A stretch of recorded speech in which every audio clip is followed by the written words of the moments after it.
উৎপাদন কমতে থাকায় ধান চাষ প্রায় বন্ধ হয়ে যায় সাতক্ষীরার শ্যামনগরে।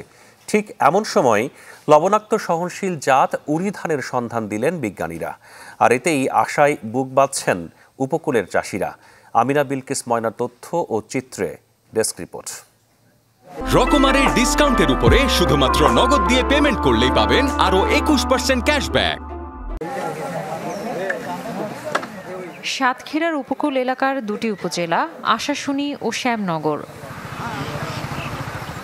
এই এলাকার কৃষি জমিতে লবণের মাত্রা স্বাভাবিকের চেয়ে দ্বিগুণ হওয়ায় কাঙ্ক্ষিত ফসল পাচ্ছেন না কৃষকরা, এমনকি ধান পর্যন্ত উৎপাদন হয় না।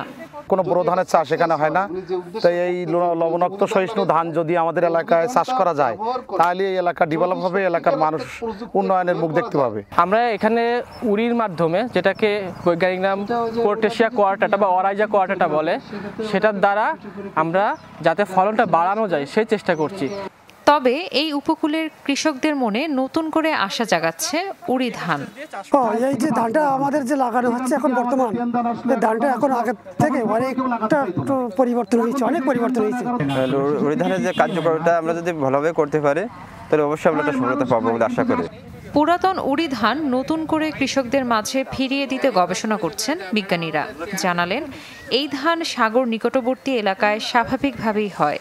তো আমরা এটা চেষ্টা করছি যে এই যেহেতু লবণ পানিতে বেঁচে থাকতে পারে এবং আমরা দেখেছি যে লবণাক্ততা কমিয়ে দেয় পানির, তো আমরা সেটা দেখছি যে এই পানি দিয়ে আমরা কি সেচ দিতে পারি কিনা।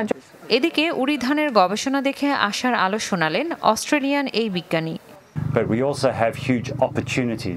বাংলাদেশের কৃষি খাতের বিপুল সম্ভাবনা আমরা দেখেছি।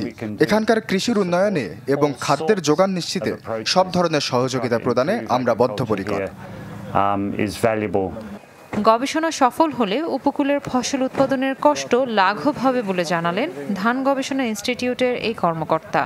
উরি ধানের মাধ্যমে কিভাবে পানির লবণাক্ততা কমে সেই আভ্যন্তরীণ যে মেকানিজম, এই মেকানিজমটা বোঝা যাবে এবং সেটাকে ব্যবহার করে হয়তো ভবিষ্যতে আমরা পানির লবণাক্ততা কমানোর পদ্ধতি উদ্ভাবন উনি করতে পারবেন। উরি ধানের গবেষণায় আর্থিক সহযোগিতা দিচ্ছে জলবায়ু ট্রাস্ট। Desk report, channel 24।